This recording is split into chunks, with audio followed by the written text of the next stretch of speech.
सारा राज समझदारी का है। इसीलिए तो राम जंगल जा रहे हैं, तैयारी करनी है। कुछ लोग आईएएस की, अगर आप बड़ी बड़ी तैयारियां कर रहे हैं, गौर से सुनिएगा इस बात को, अगर आप जीवन में बड़ी बड़ी तैयारियां कर रहे हैं और हर फ्रंट पे लड़ रहे हैं,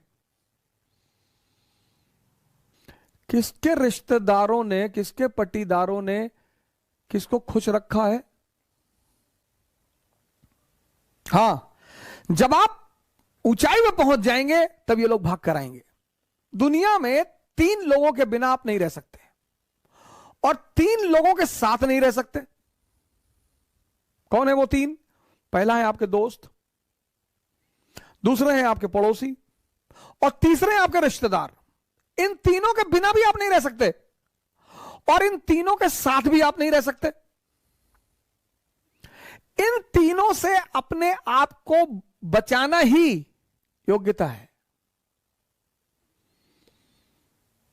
आप उठे समस्तीपुर से, बैग उठाए, किसी को बताया ही नहीं कि आप आईएएस की तैयारी करने जा रहे हैं, बताया ही नहीं, आपने चर्चा ही नहीं की। अगर किसी ने पूछा कि दिल्ली जा रहे हो, हाँ वो इन्फो जॉब लग गई है, ऐसा ही जॉब लग गई है। बेंगलोर जा रहे हो, हाँ इन्फोसिस में जॉब लग गई है।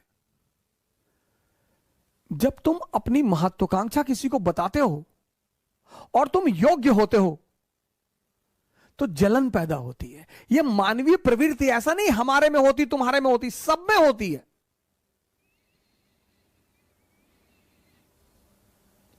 सब में।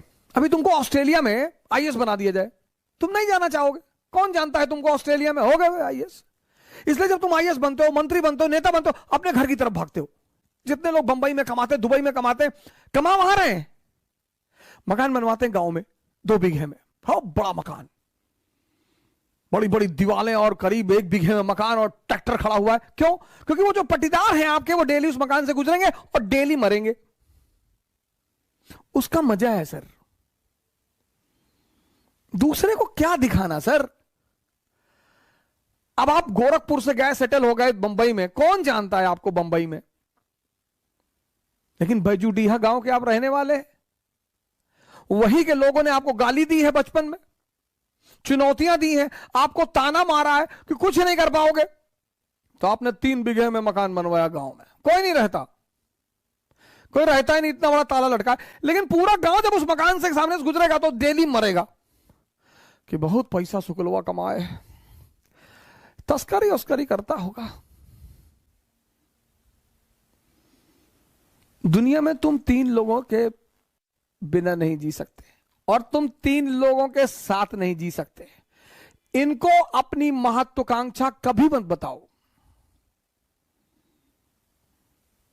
अगर तुम योग्य हो, ये तुमसे चिढ़ेंगे। कृष्ण को देखो, बलराम मजाक उड़ाते, सगे भाई हैं। गोरे नंद जसोदा गोरी, तुम कत श्याम शरीर, तुम्हारी मां भी गोरी, तुम्हारे पापा भी गोरे, तुम काले हो, तुम इनके बेटे हो ही नहीं।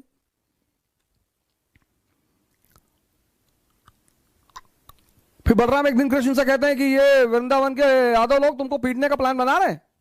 बोले क्यों? बोले तुम इनकी बीवियों के साथ नाचते हो, पीटेंगे नहीं? अरे बोले यार तुम भाई टेंशन मत लो, हम हैंडल कर लेंगे। एक दिन बारिश हो रही थी वृंदावन में और कृष्ण ने गोवर्धन पर्वत उठा लिया उंगली पर।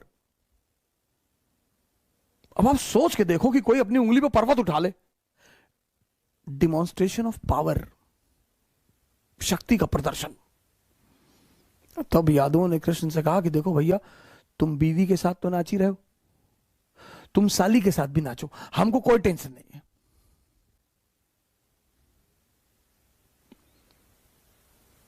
जीवन में तुम्हारी योग्यता तुम्हारी सबसे बड़ी दुश्मन होगी, उसको छिपाना है।